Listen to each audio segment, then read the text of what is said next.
Pues, saludos personales e instrucciones, Colosenses 4, 7 al 18. Vamos rápidamente. Bosquejo. Asuntos personales 7 al 9, los versículos 7 al 9 del capítulo 4. Y saludos, de los versículos 10 al 18. ¿Sigamos? En cuanto a asuntos personales, en el versículo 7 leemos: en cuanto a todos los asuntos, os informará Tíquico, nuestro amado hermano, fiel ministro y consiervo en el Señor. Hermanos, si miráis en una concordancia bíblica, Tíquico aparece varias veces como ese ayudante de Pablo. Quizás enviaba cartas, quizás traía cosas. Hacía algo que era de mucha importancia, su ministerio era muy importante. Y fijaos, qué hermoso es que Dios diga sobre nosotros, ¿no? Aquí a través de Pablo lo dice acerca de Tíquico, que era un amado hermano, fiel ministro, fiel siervo de Cristo, fiel ministro y consiervo en el Señor. ¿Sí? Eso es lo primero. Tenemos que aspirar a ser hermanos, amados, fieles ministros y consiervos en nuestro Señor Jesucristo. Es un privilegio servir a nuestro Dios. Intentemos hacerlo de la mejor manera, como Tíquico. Versículo 8. Porque precisamente para esto os lo he enviado, dice Pablo, a los colosenses, ¿no? Para que sepáis de nuestras circunstancias y que conforte vuestros corazones. Como acordaos en primer lugar que la iglesia colosense no fue fundada por Pablo, ¿vale? Tampoco la iglesia de la Odisea. Entonces, ellos no conocían a Pablo, pero sí habían escuchado de él a través del hermano Epafras, que fue uno de los colosenses que les predicó el Evangelio en ese lugar donde se encontraba la ciudad de Colosas, que se llama el Valle del Lico, ¿vale? Estaba Colosas, la Odisea e Hierápolis, ¿vale? En esa zona llamada Asia Menor de la actual Turquía. Entonces, tenemos allí que ellos no sabían sobre las circunstancias de Pablo y dice que Tíquico será instrumental para que ellos lleguen a saber de las circunstancias de Pablo y de sus compañeros, y será instrumental para confortar los corazones de los colosenses. Entonces Tíquico cumplía una función muy importante. Pensad que no hay ni llamadas, ni videollamadas, no hay internet, ¿vale? Todo depende el saber si la persona sigue viva, si Pablo sigue vivo, si no lo han matado. Depende de esos mensajeros. Así que cumplían una función muy importante y también eran hombres de Dios valientes, también mujeres de Dios que llevaban cartas, ¿vale?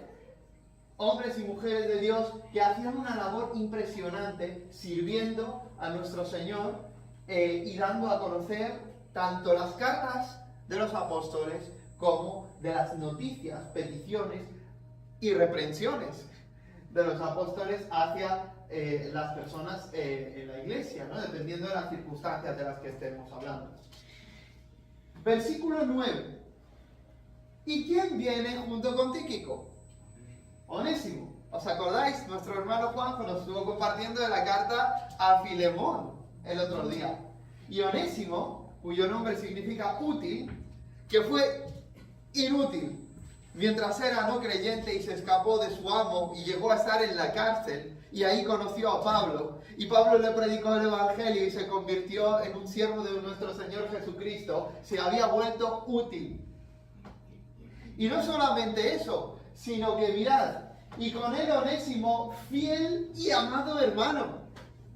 Fíjate, de pasar de estar en la cárcel, de ser un esclavo además antes, a pasar a ser un miembro del cuerpo de Cristo, donde todos somos igualmente amados y recibidos por el Señor.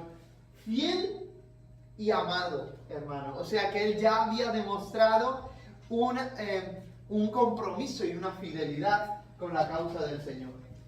que es uno de vosotros. Fíjate, ¿qué quiere decir uno de vosotros? No un cristiano más, sino que es un colosense. Era un colosense, es decir, está escribiendo a su iglesia, a la iglesia de Onésimo. Y acordaos, si Onésimo era esclavo y Filemón en su casa se reunía en la iglesia, o sea que Filemón y Onésimo son colosenses, ¿vale? Y Onésimo, fiel y amado hermano, está enviando un mensaje junto con Tíquico de parte de Pablo para esa iglesia que Pablo nunca había visto en vida, que nunca había estado con ellos. Es uno de vosotros. Ellos os informarán acerca de todo lo que pasa aquí. Fijaos, Onésimo, Filemón. Y ahora os voy a dar un detalle más, muy interesante acerca de este punto del versículo 9, hermanos. Fijaos, que cuando Pablo escribe la carta a Filemón, también escribe la carta a los colosenses, seguramente también la que conocemos a Efesios. Sucede que Tíquico y Onésimo son responsables de llevar esa carta a la iglesia destinataria. En este caso hablamos de la iglesia de Colosas. Pues llega Tíquico con Onésimo, un Onésimo ya transformado, y Filemón, su amo, se encuentra con él. ¿Y este qué hago? ¿Y este? Si este se había escapado de mí, yo le podía haber encarcelado. Y aquí, ¿qué es lo que vemos? Bueno, pues que mientras el domingo, por poner un ejemplo, se está leyendo públicamente esta carta en la iglesia, cuando llegó Onésimo y Tíquico, sí, a Filemón le toca, a su amo, le toca escuchar que Pablo lo llama fiel y amado hermano a Onésimo. O sea que, y a la vez, para proteger a Onésimo, lleva la carta de Filemón a Filemón especial, personal, para que Filemón no traiga sus viejos recuerdos o rencor en contra de él por haberle agraviado y por haberse escapado de manera ilegal de él. Y nos dice que es un hermano, y además dice que ya no es inútil, ahora es útil, ahora trátalo como si fuera yo mismo, ¿verdad? Es uno de vosotros. Entonces viene junto con Onésimo. Seguimos. Y pasamos ahora a los saludos. Saludos, versículo 10. Aristarco, mi compañero de prisión, o sea que Pablo escribe desde una prisión. Colosenses es una de las epístolas carcelarias, junto con Filemón, ¿sí? Y junto con otras. Aristarco, mi compañero de prisión, os envía saludos. Es un creyente, Aristarco. Y fijaos a quién tenemos aquí, al famoso Marcos. También Marcos, el primo de Bernabé, que por cierto la palabra puede traducirse como hijo de la tía, ¿vale? Es decir, porque aquí dice primo, pero lo conocemos también en la Reina Valera como el sobrino de Bernabé. Por eso, de ahí que es una palabra que se presta a, ¿vale? Porque era un familiar de Bernabé. Entonces, Marcos, que era el sobrino de Bernabé, ¿os acordáis un poco de él? Bueno, si habéis leído los Hechos de los Apóstoles, sabéis la historia de Marcos. Cuando Pablo y Bernabé salieron a predicar en su primer viaje misionero, cuando empezaban el segundo, Marcos, que era el sobrino de Bernabé, un judío que se llamaba Juan Marcos, muy probable autor del segundo evangelio del Nuevo Testamento, cuya madre se llamaba María y en su casa se reunía la iglesia, un hombre cristiano de buen testimonio, ¿no? Bueno, pues Juan Marcos, que también se conoce como el secretario de Pedro en la historia de la iglesia, porque el Evangelio de Marcos se supone que es lo que Pedro estuvo por años predicando, y Marcos lo ha redactado, lo ha editado, lo ha escrito, lo ha puesto por escrito para la iglesia. Y mirad, pues este Marcos, que cuando viajaron cuando ellos llegaron, creo que a Creta, ahí es donde Marcos se desmarcó y los abandonó a Pablo y a Bernabé. Quién sabe qué sería, problemas personales, miedo a la persecución, la tensión, la presión, la batalla espiritual, qué sería, pero Juan Marcos no aguantó y se volvió. Bernabé seguía creyendo en él, su tío, su familiar, y le dio oportunidades, pero Pablo, no, gente así no puede ir con nosotros, tiene que ser responsable y firme, ¿no? Bueno, pues quién sabe que gracias a esa reprensión, pero gracias a la firmeza de Pablo, pero gracias al amor y la confianza que Bernabé depositaba en su sobrino, Marcos se ha vuelto un hombre muy firme y efectivo. Y en 2 de Timoteo, Pablo dice que venga Marcos, que es una persona que sirve al Señor, es una persona que es muy útil para el reino de Dios, al final, ¿no?, de la vida de Pablo. Entonces vemos cómo el Señor va transformando a las personas, como el Señor te va transformando a ti, para su gloria. Entonces, Aristarco, mi compañero de prisión, os envía saludos también. Marcos, el primo de Bernabé, acerca del cual recibisteis instrucciones. Dice aquí en instrucciones, es órdenes, ¿no?, del apóstol. Si va a vosotros, recibidle bien, como se merece a un hermano en Cristo, ¿no? Seguimos. Y también, ¿quién venía también? Jesús. Alguien que se llamaba Yeshua, ¿no? Llamado Justo, que tenía ese apodo, llamado Justo. Estos son, ¿qué dice Pablo? Los únicos colaboradores conmigo en el reino de Dios, que son de la circuncisión. O sea que Aristarco, Marcos, Juan Marcos y Jesús eran los únicos 3 colaboradores de Pablo que eran judíos de ascendencia y judíos de trasfondo religioso. Son los únicos que son de la circuncisión, es decir, normalmente eran los más preparados porque se sabían del Antiguo Testamento, a diferencia de los ministros gentiles, de trasfondo gentil. Y ellos han resultado ser un estímulo para mí, dice Pablo. Claro, tener a hermanos que son del mismo trasfondo y que sirven en la palabra es muy importante. Continuamos en el versículo 12 y ahora está enumerando a los que son de trasfondo gentil y ahí tenemos a nuestro Epafras, ¿sí? Entonces, ¿qué dice? Epafras, que es otra vez la expresión uno de vosotros. ¿Os acordáis? Al principio de la carta, capítulo 1, fue él el que los evangelizó, fue él el que se preocupaba por ellos.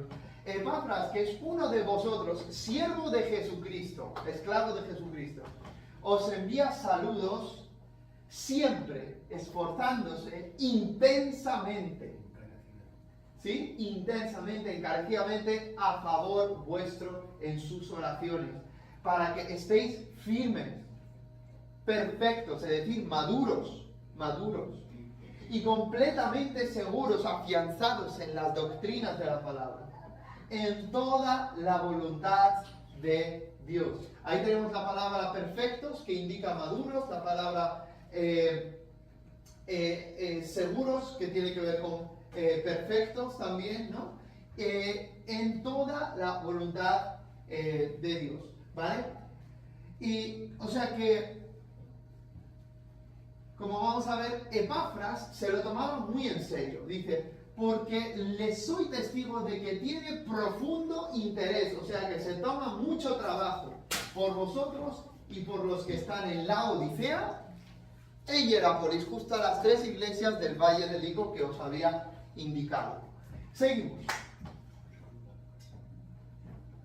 Entonces vemos el corazón pastoral de Epafras, ¿verdad? Alguien preocupado genuinamente por el crecimiento de la iglesia del Señor y de la evangelización, un verdadero misionero. Ahí podemos tomar ejemplo. Y ahora seguimos con los siervos de Dios de trasfondo gentil. Lucas, el médico amado, les envía saludos, y también Demas. ¿Os habéis fijado que tenemos a Marcos, probable autor del evangelio que lleva su nombre, en la lista? Y tenemos a Lucas, también autor del Evangelio, porque Marcos y Lucas, como sabéis, no eran apóstoles. No obstante, eran delegados directos de los apóstoles, gente de súper confianza, como Marcos para Pedro y para Pablo, y Lucas para Pablo. Lucas, el médico amado, ¿sí? Un hombre que escribía como los historiadores clásicos, que tenía el griego, un griego excelente, donde solamente le superaba el autor de la carta a los hebreos, en el griego tan elocuente que tiene el autor. Pues Lucas, que ha escrito Lucas y Hechos, tiene un griego al estilo clásico, un griego de alto nivel, excelente, y que indica además, por las expresiones que emplea, que esa es su profesión precisamente, la profesión de médico doctor. Les envía saludos, Lucas les envía saludos, y también Demas. Lamentablemente, no podemos decir siempre lo mismo de todos. Escribe Pablo en una de las cartas a Timoteo: Demas me ha desamparado amando más al mundo. O sea que hay personas que tú conoces que están sirviendo al Señor y todo, y son colaboradores incluso y viajan, pero Dios sabe si se han nacido de nuevo o no, si son genuinamente creyentes, ¿vale? Eso es lo primero. Que en el caso de Judas ya sabemos que no. Pero en el caso de Demas no lo sabemos. No sabemos si cuando Pablo dice que amó más al mundo, no sabemos si era porque se temió una persecución, como al estilo de Marcos cuando era joven, o qué le había pasado, por qué Pablo indicaba eso acerca de Demas, que le había desamparado.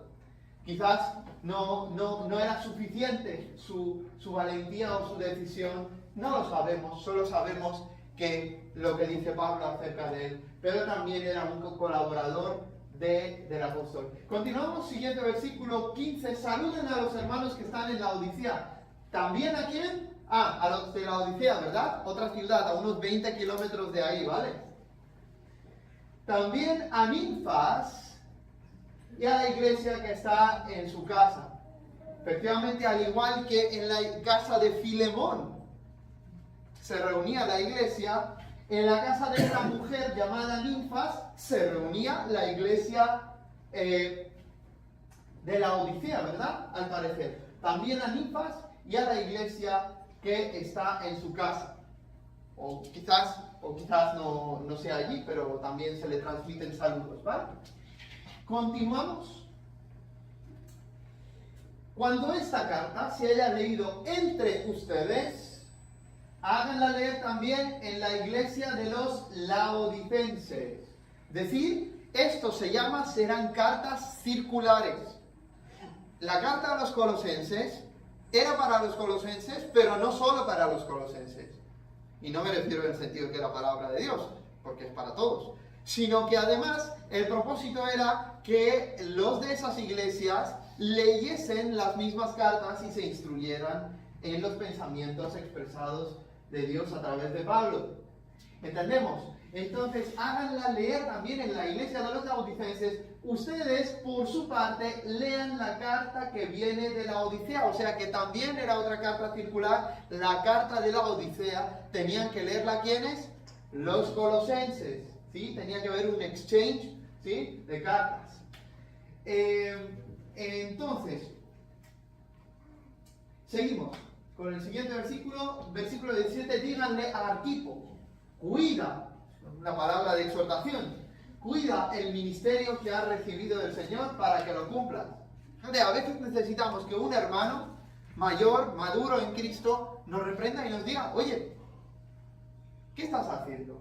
Hermano, cuida el ministerio que has recibido del Señor para que lo cumplas. Necesitamos a gente a nuestro alrededor que nos anime, que nos exhorte, que nos recuerde cuál es nuestra misión. Díganle a Arquipo, cuida el ministerio que ha recibido el Señor para que lo cumplas. Así el Señor también nos lo dice a nosotros. Cada uno tenemos cierto ministerio, cierto don espiritual. Cuida de utilizar y poner tus dones y tu corazón y tu vida y tu tiempo y tu esfuerzo, tu dinero al servicio de nuestro Señor Jesucristo. Continuamos. Yo, Pablo, escribo este saludo con mi propia mano, el saludo por mi mano literalmente. Acuérdense de mis cadenas La gracia sea con ustedes. Yo, Pablo, escribo este saludo con mi propia mano. Como podemos ver también en segunda carta a los Tesalonicenses, capítulo 3, era una contraseña que él empleaba. Mientras que, por ejemplo, Timoteo a veces, u otro, escribía la carta, un amanuense, lo llamaban, Pablo firmaba en el último parrafito, escribía el saludo con su propia mano, para que los lectores que lo conocían pudieran identificar, esta carta es verdaderamente una carta de Pablo, esta es su letra, ¿no? Esto es muy interesante, ¿no? Él dijo, y él empleó esa palabra, dice, esta es mi contraseña en todas mis cartas, él dijo, en 2 Tesalonicenses 3. Yo, Pablo, escribo ese saludo con mi propia mano. Acuérdense de mis cadenas, ora por los que están en prisión, ora por los cristianos perseguidos. Piensa, mira, el otro día llegó una noticia, 3 hermanos en Cristo que están en Irán sentenciados, algunos de ellos a 40 años de prisión por ser cristianos, por decirle a otro acerca de la fe o por reunirse y leer la palabra de Dios. 40 años en prisión en una de las peores cárceles que hay en Irán, donde torturan a la gente también. Yo, Pablo, escribo este saludo con mi propia mano. Acuérdense de mis cadenas. Ora por los que están perseguidos. Ora por los ministros que están sufriendo, padeciendo por la persecución por causa de la justicia. Y por último, hermanos, la gracia sea con ustedes. Es decir, la bondad inmerecida de Dios, expresada en Cristo, de esas palabras que se repiten constantemente en Colosenses, que la misericordia, la gracia, la bondad del Señor, que es en Cristo Jesús y no fuera de Él, sea con ustedes. Por último, vamos a ver una cosa súper interesante que tiene que ver con la carta a los Laodicenses. Vamos a ver este comentario de William MacDonald. Efesios, carta a los Laodicenses. Sin embargo, dice, la carta que tenemos con el nombre de Efesios, la carta a los Efesios del Nuevo Testamento, no fue escrita primordialmente para los santos en Éfeso, como aparece en Efesios 1.1. En realidad, las palabras en Éfeso no se encuentran en este versículo en los manuscritos más antiguos. Y Efesios 1.15 y 3.1-3 hacen suponer que Pablo y la mayoría de sus lectores habían oído informes los unos de los otros, pero nada más. Además, la carta termina sin los acostumbrados saludos personales que uno esperaría en una carta dirigida a Éfeso, donde Pablo, por cierto, pasó 3 años. Estas características han sugerido a muchos que la epístola en realidad fue escrita como carta circular para las iglesias de toda la provincia romana de Asia, incluyendo las 7 iglesias que se mencionan en Apocalipsis, capítulos 1 al 3. Quizá lo más probable sea que haya sido escrita para las iglesias situadas a lo largo o cerca de la ruta que Tíquico había tomado desde Éfeso a Colosas, incluyendo Magnesia, Trayes, Hierápolis y Laodicea. En ese sentido, Efesios podría ser, verdaderamente, ¿no?, la carta a la cual Colosenses 4.16 se refiere como la carta de Laodicea. ¿Se entiende entonces cuando estamos hablando de que tienen que leer la carta de Laodicea? Posiblemente no es una carta perdida, porque Efesios 1.1 no contiene el destinatario. Realmente lo que llamamos Efesios no aparece Efesios en los manuscritos más antiguos, se obvia, y ahí es donde es posible, además, como ya habéis estudiado conmigo, hay una concordancia entre Colosenses y Efesios increíble, que lo que podría ser indicativo es precisamente que lo estaba escribiendo desde la cárcel, pensando en los mismos temas, pero matizando distintas cosas para cada congregación. Y esa teoría para mí tiene muchísimo sentido, que la carta llamada a los Efesios en realidad es ni más ni menos que la carta a los Laodicenses.